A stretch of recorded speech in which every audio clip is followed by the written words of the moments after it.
ਮਾਘ ਮਜਨ ਸੰਗ ਸਾਧੂਆਂ ਧੂੜੀ ਕਰ ਇਸਨਾਨ।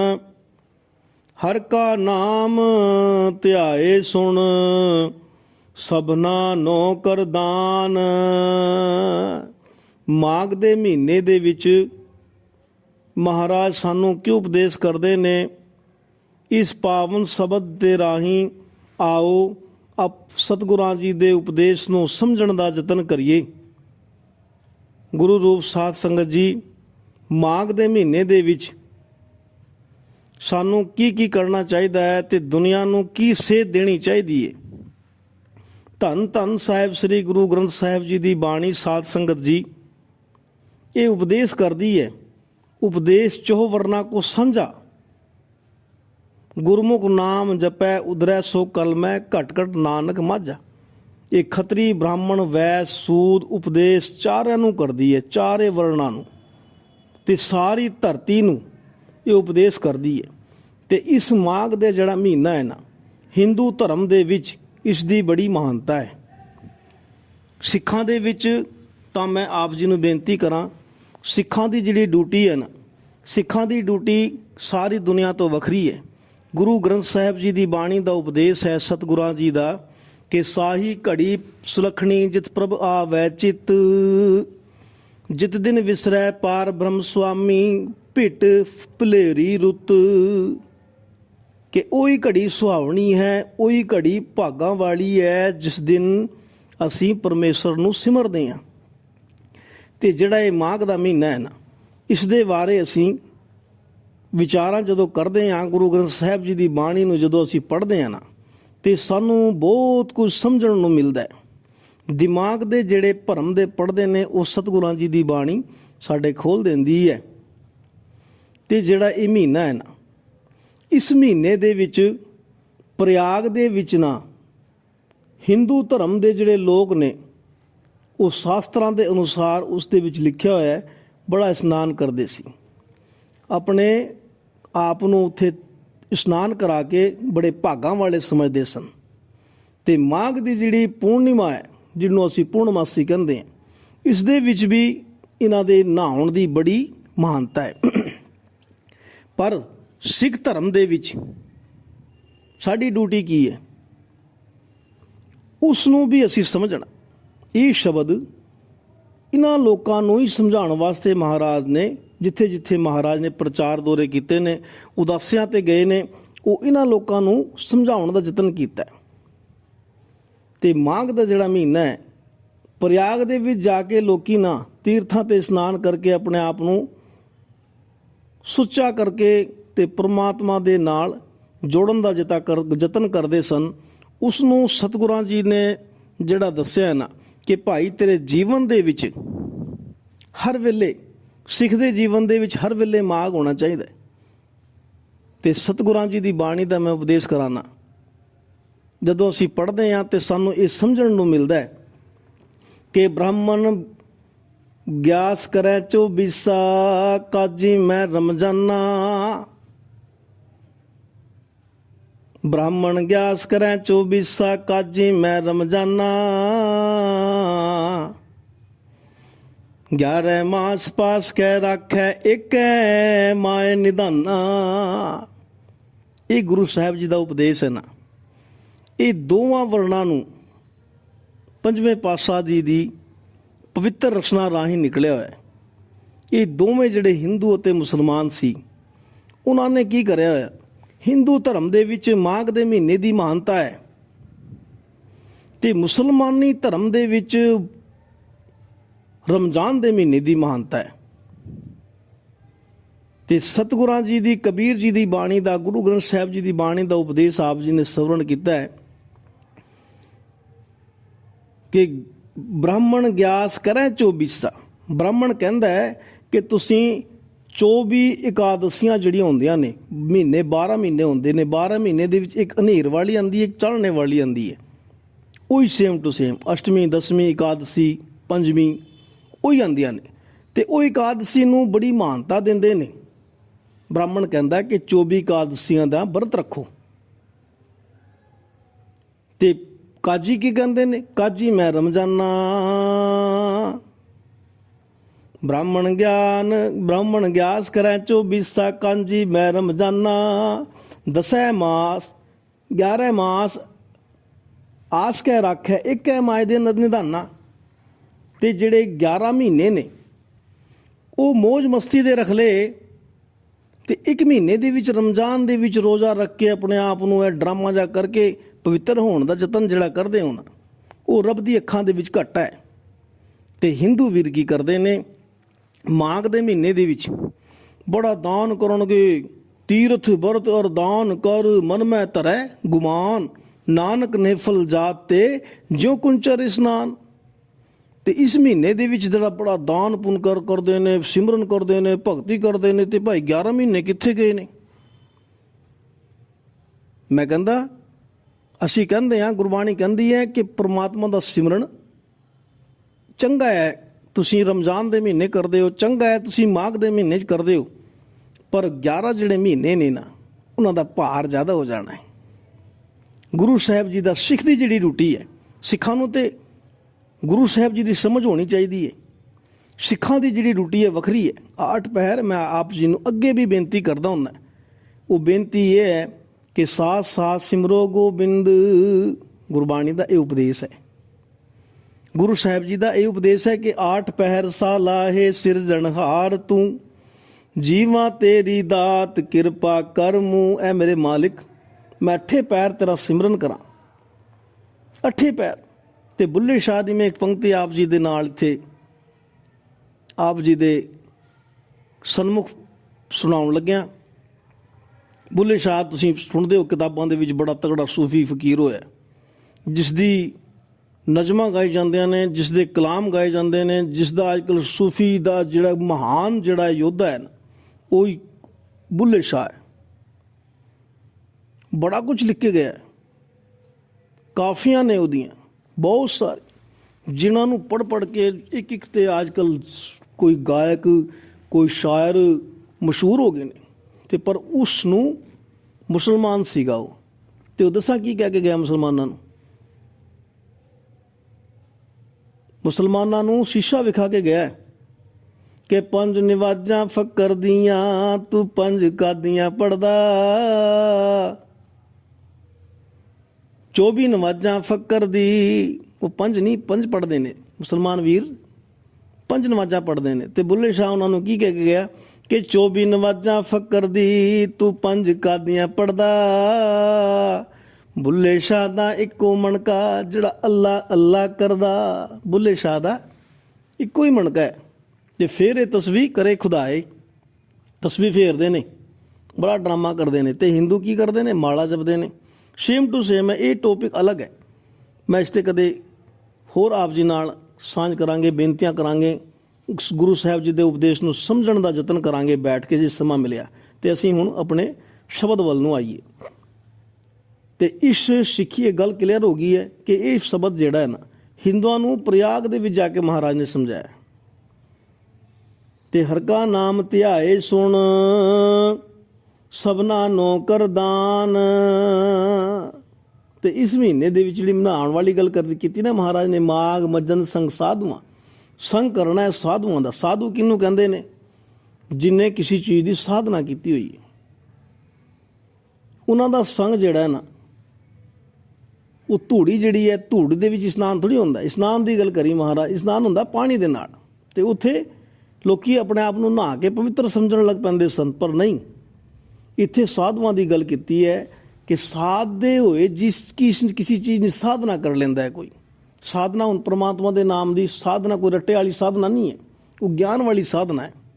ਜੇ ਕੋਈ ਗਿਆਨੀ ਬੰਦੇ ਕੋਲ ਰਹਿੰਦਾ ਤਾਂ ਗਿਆਨੀ ਬਣ ਜਾਂਦਾ ਹੈ।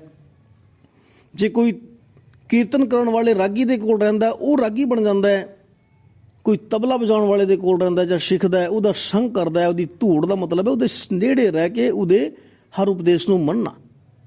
ਜਿਵੇਂ ਅਸੀਂ ਗੁਰੂ ਗ੍ਰੰਥ ਸਾਹਿਬ ਜੀ ਦੀ ਧੂੜ ਮੰਗਦੇ ਹਾਂ, ਧੂੜ ਦਿਓ ਗੁਰਸਿੱਖਾਂ ਕੀ ਹਰ ਧੂੜ ਦਿਓ। ਧੂੜ ਦਾ ਮਤਲਬ ਹੈ ਉਹਨਾਂ ਦਾ ਸਤਿਕਾਰ ਕਰਨਾ।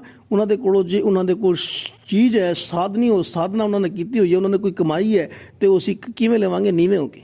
ਨੀਵ ਇੱਥੇ ਗੱਲ ਨੂੰ ਸਮਝਣ ਦੀ ਸਮਝਣ ਦਾ ਇੱਕ ਤਰੀਕਾ ਹੈ, ਸਮਝਾਉਣ ਦਾ ਸਤਿਗੁਰੂ ਜੀ ਦਾ ਤਰੀਕਾ ਹੈ, ਬੁਝਾਰਤਾਂ ਰਾਹੀਂ। ਤੇ ਸਾਡੇ ਤਾਂ ਸਮਝ ਆਉਂਦੀ ਹੈ ਜੇ ਅਸੀਂ ਗੱਲ ਨੂੰ ਸਮਝਾਂਗੇ, ਪਕੜਾਂਗੇ।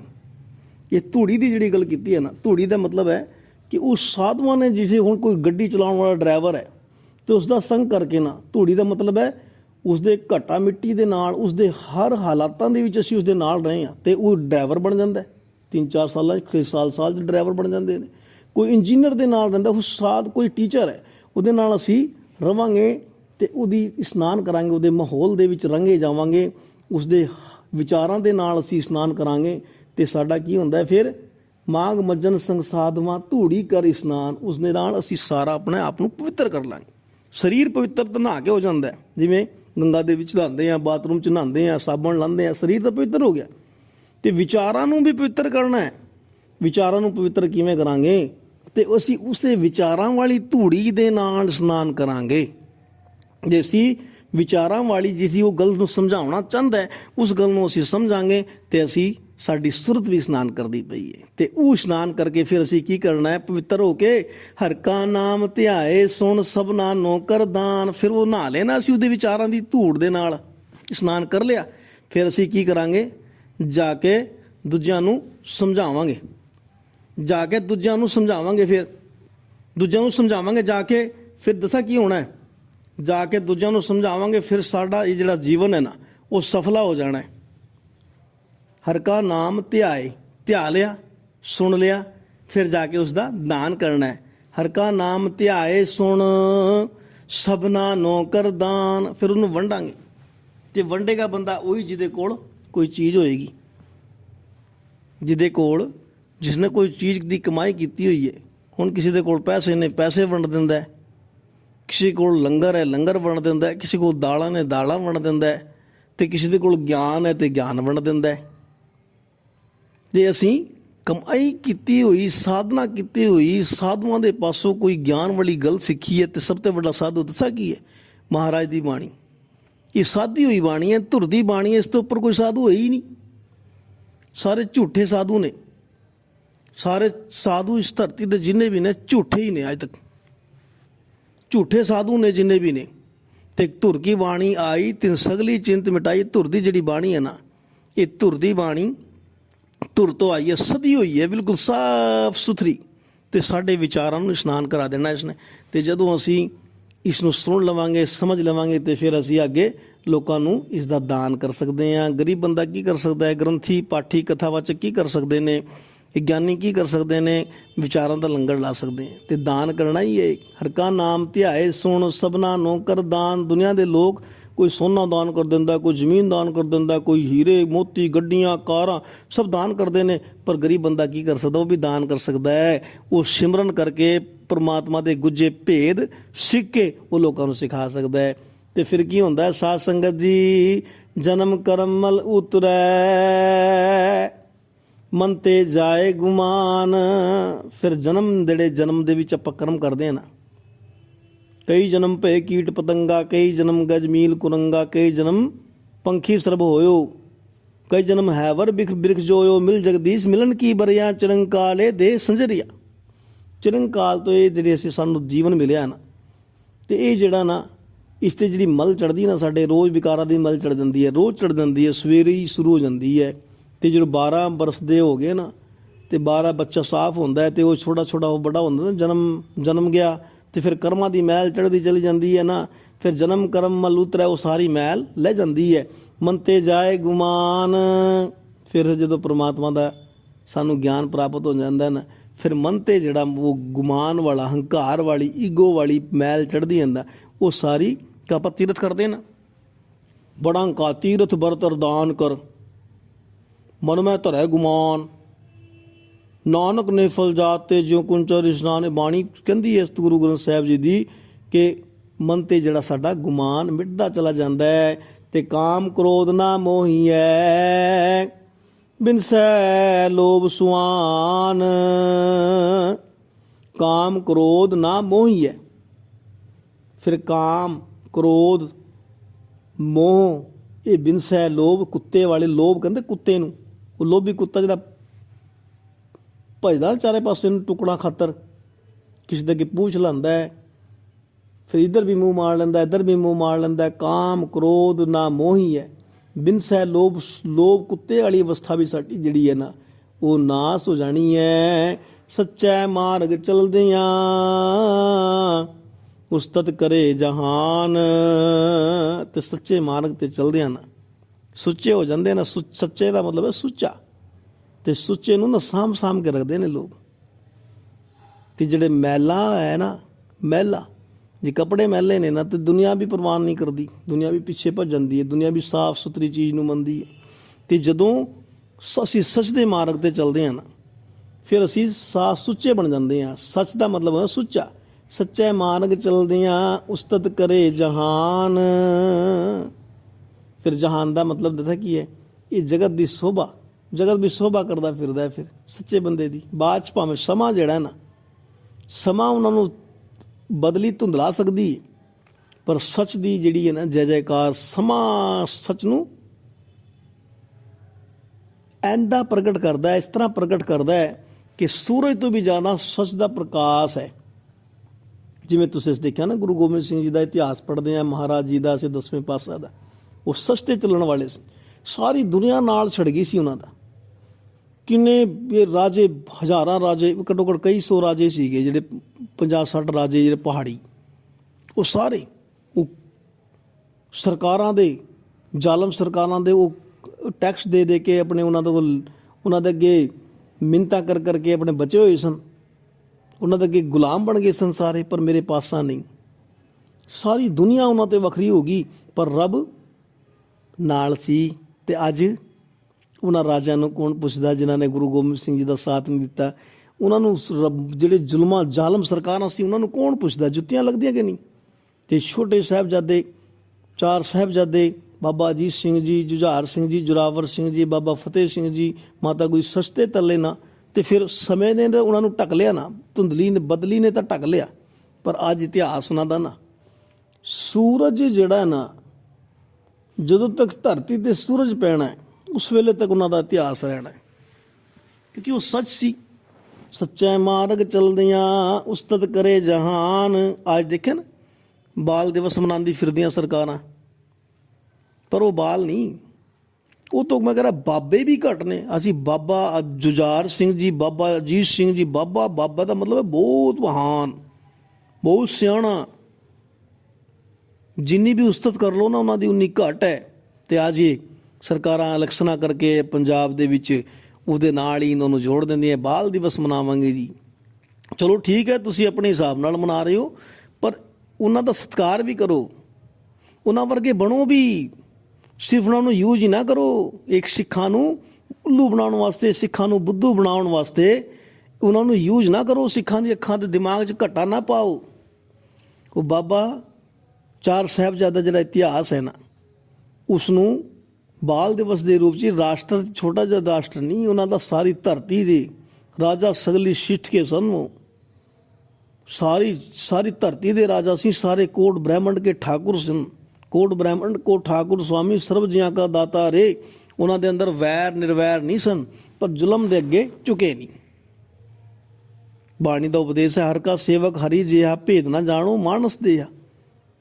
ਉਸ ਪਰਮਾਤਮਾ ਸੱਚੇ ਸੱਚ ਦੇ ਨਾਲ ਜੁੜ ਜਾਂਦਾ, ਸੱਚ ਤੇ ਚੱਲਦਾ ਹੈ। ਕਿਸ ਨਿਰਭਉ ਜਪੈ ਸਗਲ ਭਉ ਮਿਟੈ। ਨਿਰਭਉ ਨੂੰ ਜਪਣ ਵਾਲਾ ਉਹਦਾ ਸਾਰਾ ਭੈ ਮਿਟ ਜਾਂਦਾ ਹੈ, ਤੇ ਫਿਰ ਉਹ ਨਿਰਭੈ ਬਣ ਜਾਂਦਾ ਹੈ, ਨਿਰਭਉ ਬਣ ਜਾਂਦਾ, ਨਿਰਵੈਰ ਵੈਰ ਥੋੜੀ ਸੀ, ਪਰ ਜ਼ੁਲਮ ਦੇ ਅੱਗੇ ਝੁਕੇ ਵੀ ਨਹੀਂ ਨਾ, ਜ਼ਮੀਰ ਨਹੀਂ ਮਰਿਆ।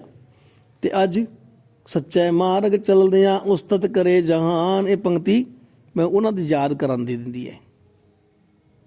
ਸੱਚੇ ਬੰਦਿਆਂ ਦੀ, ਜਿੰਨੇ ਵੀ ਸੰਸਾਰ ਦੇ ਵਿੱਚ ਸ਼ਹੀਦ ਹੋਏ ਨੇ ਸੱਚ ਦੇ ਮਾਰਗ ਤੇ ਚੱਲਣ ਵਾਲੇ, ਤੇ ਉਹਨਾਂ ਨੂੰ ਵੀ ਇਹ ਪੰਕਤੀ ਸਾਡੇ ਅੱਖਾਂ ਦੇ ਸਾਹਮਣੇ, ਦਿਮਾਗ ਵਾਲੀ ਅੱਖਾਂ ਦੇ ਸਾਹਮਣੇ ਲਿਆ ਕੇ ਖੜਾ ਕਰ ਦਿੰਦੀ ਹੈ। ਤੇ ਮੇਰੇ ਮਾਲਕ ਜੀ ਕਿਰਪਾ ਕਰਨ। ਅਗਲੀ ਪੰਕਤੀ ਦੇ ਵਿੱਚ ਮਹਾਰਾਜ ਉਪਦੇਸ਼ ਕਰਦੇ ਨੇ, 68 ਤੀਰਥ ਸਗਲ ਪੁੰਨ ਜੀ ਦਇਆ ਪ੍ਰਵਾਨ। 68 ਤੀਰਥਾਂ ਦਾ ਜਿਹੜਾ ਇਸ਼ਨਾਨ ਹੈ ਨਾ, ਸਾਰੇ ਪੁੰਨ ਕਰਮ ਜਿੰਨੇ ਵੀ ਨੇ, ਧਾਰਮਿਕ ਡਰਾਮੇ ਜਿੰਨੇ ਵੀ ਨੇ, ਤੇ ਜੀਆਂ ਤੇ ਦਇਆ ਕਰਨੀ। 68 ਤੀਰਥ ਸਗਲ ਪੁੰਨ ਜੀ ਦਇਆ ਪ੍ਰਵਾਨ, ਇਹ ਜਿਹੜਾ ਨਾ ਸਾਰਾ ਸਿਮਰਨ ਦੇ ਵਿੱਚ ਆ ਜਾਂਦਾ ਹੈ। ਜੀਵਾਂ ਤੇ ਦਇਆ ਕਰਨੀ ਇਹ ਮਹਾਨ ਹੈ। ਇਹ ਟੋਪਿਕ ਅਲੱਗ ਹੋ ਜਾਣਾ ਹੈ।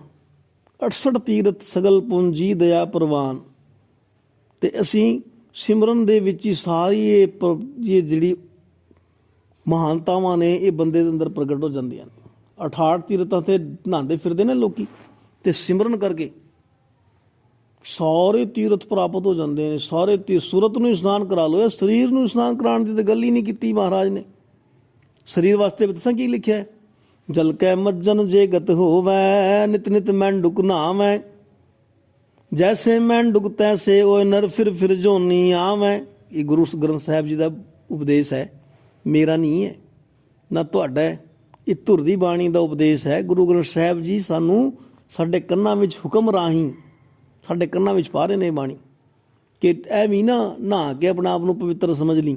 ਸੁਰਤ ਦੇ ਵਿੱਚ ਵੀ ਸ਼ਬਦ ਦੇ ਸੁਰਤ ਨੇ ਸ਼ਬਦ ਦਾ ਇਸ਼ਨਾਨ ਕਰਨਾ ਹੈ, ਤੇ ਤਾਂ ਸਾਡਾ ਇਹ ਜੀਵਨ ਜਿਹੜਾ ਸਾਧ ਸੰਗਤ ਜੀ ਪ੍ਰਵਾਨ ਹੋਣਾ ਹੈ। ਜਿਸਨੋਂ ਦੇਵੈ ਦਇਆ ਕਰ ਸੋਈ ਪੁਰਗ ਸੁਜਾਨ। ਤੇ ਜਿਸ ਉੱਤੇ ਮੇਰਾ ਮਾਲਕ ਕਿਰਪਾ ਕਰ ਦਿੰਦਾ ਹੈ, ਜਿਸ ਮਨੁੱਖ ਤੇ, ਉਸ ਨੂੰ ਸਿਮਰਨ ਦੀ ਦਾਤ ਬਖਸ਼ ਦਿੰਦਾ ਹੈ। ਜਿਸਨੋਂ ਦੇਵੈ ਦਇਆ ਕਰ ਸੋਈ ਪੁਰਗ ਸੁਜਾਨ। ਉਹ ਥੋੜਾ ਸਿਆਣਾ ਹੋ ਜਾਂਦਾ ਹੈ, ਉਹ ਸਮਝਦਾਰ ਹੋ ਜਾਂਦਾ ਹੈ, ਜਿਸ ਦੇ ਉੱਤੇ ਇੱਕ ਕਿਰਪਾ ਹੋ ਜਾਂਦੀ, ਜਿਸ ਦਾ ਸ਼ਬਦ ਨੂੰ ਖੋਜਣਾ ਸ਼ੁਰੂ ਕਰ ਦਿੰਦਾ ਹੈ ਨਾ। ਜਿਨ੍ਹਾਂ ਮਿਲਿਆ ਪ੍ਰਭ ਆਪਣਾ ਨਾਨਕ ਤਿਨ ਕੁਰਬਾਨ। ਤੇ ਜਿਨ੍ਹਾਂ ਨੂੰ ਮੇਰਾ ਮਾਲਿਕ ਮਿਲ ਗਿਆ ਨਾ, ਉਹਨਾਂ ਤੇ ਮੇਰਾ ਸੱਚਾ ਪਾਤਸ਼ਾਹ ਕੁਰਬਾਨ ਹੋ ਜਾਂਦਾ ਹੈ। ਕੁਰਬਾਨ ਦਾ ਮਤਲਬ ਪਤਾ ਕੀ ਹੁੰਦਾ ਸਾਧ ਸੰਗਤ ਜੀ? ਉਹਨਾਂ ਨੂੰ ਇਹ ਨਹੀਂ ਹੈ ਕਿ ਕੁਰਬਾਨ ਦਾ ਮਤਲਬ ਇਹ ਹੈ ਕਿ ਕੁਰਬਾਨ ਦਾ ਮਤਲਬ ਇਹ ਹੈ ਕਿ ਉਹਨਾਂ ਦੀ ਇੱਜ਼ਤ ਕਰਨਾ। ਜਿਵੇਂ ਕੋਈ ਗੁਰਮੁਖ ਆ ਗਿਆ, ਕੋਈ ਗੁਰਸਿੱਖ ਆ ਗਿਆ, ਕੋਈ ਗੁਰੂ ਦੀ ਗੱਲਾਂ ਕਰਨ ਵਾਲਾ ਆ ਗਿਆ, ਅਸੀਂ ਉਹਨਾਂ ਤੇ ਸਦਕੇ ਜਾਂਦੇ ਹਾਂ। ਤੇ ਬਾਣੀ ਵੀ ਇਹੀ ਕਹਿੰਦੀ ਹੈ ਕਿ ਇਹ ਨਹੀਂ ਕਿ ਗੁਰੂ ਦੀ ਗੱਲਾਂ ਕਰਨ ਵਾਲਾ ਜਾਂਦਾ, ਉਹਨੂੰ ਬੈਠ ਕੇ ਉਹਦੇ ਮੂੰਹ ਘੁਮਾ ਕੇ ਬਹਿ ਜਾਓ। ਕੋਈ ਗਰੀਬ ਹੋਵੇ ਤੇ ਉਦੋਂ ਮੂੰਹ ਘੁਮਾ ਕੇ ਬਹਿ ਜਾਓ, ਤੇ ਕੋਈ ਅਮੀਰ ਆਵੇ ਉਹਦੇ ਅੱਗੇ ਖੜਾ ਹੈ, ਨਿਰਧਨ ਆਦਨ ਕੋਈ ਨਾ ਦੇ, ਲਾਗ ਜਤਨ ਕਰੇ ਉਹ ਚਿਤਨਾ ਧਰੇ। ਇਹ ਨਹੀਂ, ਕੋਈ ਸਮਾਨਤਾ ਬਣਨੀ ਚਾਹੀਦੀ ਸਾਡੇ ਅੰਦਰ। ਇਹ ਨਹੀਂ ਕਿ ਗਰੀਬੀ ਅਮੀਰੀ, ਕੋਈ ਅਮੀਰ ਵੀ ਮਹਾਨ ਹੋ ਸਕਦਾ ਹੈ, ਕੋਈ ਗੁਰਬਾਣੀ ਦੀ ਗੱਲਾਂ ਕਰਨ ਵਾਲਾ ਅਮੀਰ ਵੀ ਹੋ ਸਕਦਾ ਹੈ, ਕੋਈ ਗੁਰਬਾਣੀ ਦੀ ਗੱਲਾਂ ਕਰਨ ਵਾਲਾ ਗਰੀਬ ਵੀ ਹੋ ਸਕਦਾ ਹੈ। ਇਹ ਨਹੀਂ ਹੈ। ਇਸ ਅਸੀਂ ਸ਼ਬਦ ਦੇ ਵਿਚਾਰ ਰਾਹੀਂ ਉਸ ਨੂੰ ਅਸੀਂ ਸਮਝਾਂਗੇ। ਸ਼ਬਦ ਦੇ ਵਿਚਾਰ ਰਾਹੀਂ ਅਸੀਂ ਉਹਨੂੰ ਸਮਝ ਸਕਦੇ ਹਾਂ ਕਿ ਬੰਦਾ ਗੁਰੂ ਦੀ ਗੱਲ ਕਰ ਰਿਹਾ। ਜਿਨ੍ਹਾਂ ਮਿਲਿਆ ਪ੍ਰਭ ਆਪਣਾ ਨਾਨਕ ਤਿਨ ਕੁਰਬਾਨ। ਮਾਂਗ ਸੁੱਚੇ ਸੇ ਕਾਂਡੀਆਂ ਜਿਨ ਪੂਰਾ ਗੁਰੂ ਮਿਹਰਬਾਨ। ਮਾਘ ਦੇ ਮਹੀਨੇ ਵਿੱਚ ਸਾਧ ਸੰਗਤ ਜੀ ਉਹੀ ਸੁੱਚੇ ਬੰਦੇ ਨੇ ਜਿਨ੍ਹਾਂ ਉੱਤੇ ਪੂਰਾ ਸਤਿਗੁਰੂ ਦਇਆਵਾਨ ਹੋ ਜਾਂਦਾ ਹੈ, ਕਿਰਪਾਵਾਨ ਹੋ ਜਾਂਦਾ ਹੈ, ਉਹਨਾਂ ਤੇ ਰਹਿਮਤਾਂ ਕਰਦਾ ਹੈ, ਤੇ ਉਹ ਸੁੱਚੇ ਹੋ ਜਾਂਦੇ ਨੇ। ਤੇ ਮੈਂ ਕਹਾਂ ਕਿ ਮਾਘ ਦੇ ਇਕੱਲੇ ਮਹੀਨੇ ਦੇ ਵਿੱਚ ਸੁੱਚੇ ਹੋਣ ਦਾ ਫਾਇਦਾ ਨਹੀਂ ਹੈ। ਗੁਰਬਾਣੀ ਦੇ ਪੰਡਤ ਹੋ ਜਾਂਦੇ ਹੋਣਗੇ, ਰਮਜ਼ਾਨ ਦੇ ਮਹੀਨੇ ਵਿੱਚ ਸੁੱਚੇ ਹੋ ਜਾਂਦੇ ਹੋਣਗੇ ਮੁਸਲਮਾਨ, ਪਰ ਸਿੱਖ ਨੂੰ ਤਾਂ ਨਾ, ਹਰ ਰੋਜ਼ ਸੁੱਚਾ ਹੋਣਾ ਪੈਣਾ। ਉਸ ਦਾ ਤਾਂ ਸਾਰਾ ਜੀਵਨ ਹੀ ਸੱਚਾਈ ਨਾਲ ਲੰਘਾਉਣਾ ਹੈ ਸਿੱਖ ਨੇ। ਸਿੱਖ ਦੀ ਡਿਊਟੀ ਬੜੀ ਔਖੀ ਹੈ। ਸਿੱਖ ਦੀ ਡਿਊਟੀ ਨਹੀਂ ਔਖੀ, ਉਹਨੂੰ ਇੱਕ ਮਹੀਨਾ ਨਹੀਂ, ਇੱਕ ਘੜੀ ਨਹੀਂ, ਇੱਕ ਦਿਨ ਨਹੀਂ, ਮੈਂ ਅੱਗੇ ਵੀ ਬੇਨਤੀ ਕਰਦਾ, ਉਹਦਾ ਸਾਰਾ ਜੀਵਨ ਹੀ ਸੁੱਚਾ ਹੈ। ਤਾਂ ਹੀ ਤਾਂ ਸਿੱਖ ਹੈ। ਰੋਜ਼ ਕੋਈ ਚੰਗੀਆਂ ਗੱਲਾਂ ਸਿੱਖਦਾ ਹੈ ਤੇ ਉਹੀ ਸਿੱਖ ਹੈ।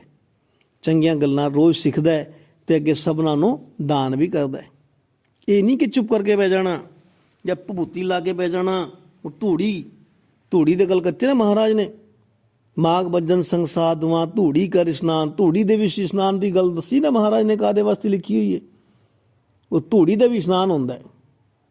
ਜਿਹੜੇ ਭਭੂਤੀਆਂ ਮਲਦੇ ਨੇ ਨਾ, ਜਿਹੜੇ ਚੇਲੇ ਬਣਦੇ ਨੇ, ਚੇਲੇ ਹੁੰਦੇ ਨੇ, ਕੋਈ ਉਹਨਾਂ ਦਾ ਗੁਰੂ ਹੁੰਦਾ ਹੈ। ਅਖਾੜਿਆਂ ਵਿੱਚ ਜਾ ਕੇ ਦੇਖੋ, ਜਿਹੜੇ ਜੋਗੀਆਂ ਦੇ, ਉਦਾਸੀਆਂ ਦੇ, ਬੈਰਾਗੀਆਂ ਦੇ ਨੇ, ਤੁਹਾਨੂੰ ਸ਼ਾਇਦ ਨਹੀਂ ਪਤਾ ਹੋਣਾ, ਪਰ ਸਾਨੂੰ ਤਾਂ ਪਤਾ ਹੈ। ਇੰਨੇ ਖਤਰਨਾਕ ਸਟੰਟ ਹੁੰਦੇ ਨੇ ਉੱਥੇ, ਤੁਸੀਂ ਦੇਖ ਕੇ ਹੈਰਾਨ ਹੋ ਜਾਓਗੇ।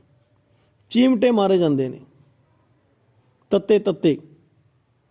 ਫਿਰ ਉਹਨਾਂ ਨੂੰ ਉਹ ਜਿਹੜੀ ਕੱਪੜੇ ਪਾਉਣ ਤੋਂ ਮਨਾਹੀ ਕੀਤੀ ਜਾਂਦੀ ਹੈ, ਤੇ ਉਹ ਧੂੜੀ ਦੇ ਵੀ ਇਸ਼ਨਾਨ ਕਰਦੇ ਨੇ। ਉਹ ਧੂੜੀ ਕਾਹਦੀ?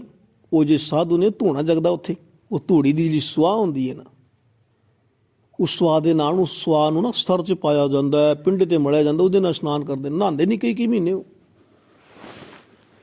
ਤੇ ਇਹ ਵੀ ਅਵਸਥਾ ਹੈ ਸਾਧ ਸੰਗਤ ਜੀ। ਤੇ ਇਹਨਾਂ ਅਵਸਥਾ ਤੋਂ ਨਾ ਮਹਾਰਾਜ ਨੇ ਸਾਨੂੰ ਵਰਜਿਆ, ਸਾਨੂੰ ਬਚਾਇਆ ਹੈ। ਸਿੱਖ ਦੀ ਇੱਕ ਡਿਊਟੀ ਬੜੀ ਸੌਖੀ, ਸਾਫ ਸੁਥਰੀ, ਜੀਵ ਵੀ, ਸਰੀਰ ਵੀ ਸੁੱਚਾ, ਸੁਰਤ ਵੀ ਸੁੱਚੀ, ਤੇ ਮਹੀਨਾ ਮਾਘ ਦਾ ਵੀ ਸੁੱਚਾ, ਤੇ ਫੱਗਣ ਦਾ ਵੀ ਮਹੀਨਾ ਸੁੱਚਾ, 12 ਮਹੀਨੇ ਸੁੱਚੇ, 24 ਘੜੀਆਂ ਸੁੱਚੀਆਂ, 8 ਪੈਰ ਸੁਹਾਵਣੇ, ਤੇ ਇੱਕ ਇੱਕ ਮਿੰਟ, ਇੱਕ ਇੱਕ ਘੜੀ ਵਿਸਵੇ ਚਸੀਆਂ ਘੜੀਆਂ, ਪੈਰਾਂ ਥਿੱਤੀ ਵਾਰੀ ਮਾਂ ਹੋਵਾ ਸੂਰਜ ਕੋਰੂ ਤਨੇਕ, ਨਾਨਕ ਕਰਤੇ ਕੇ ਕੀਤੇ ਵੇਸ।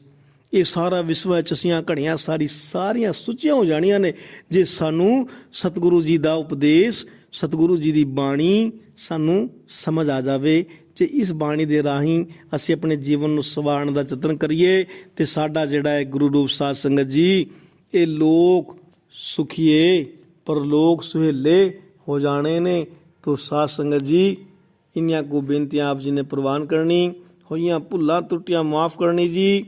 ਆਓ ਸਾਰੇ ਫਤਿਹ ਦੀ ਸਾਂਝ ਕਰੀਏ। ਵਾਹਿਗੁਰੂ ਜੀ ਕਾ ਖਾਲਸਾ, ਵਾਹਿਗੁਰੂ ਜੀ ਕੀ ਫਤਿਹ।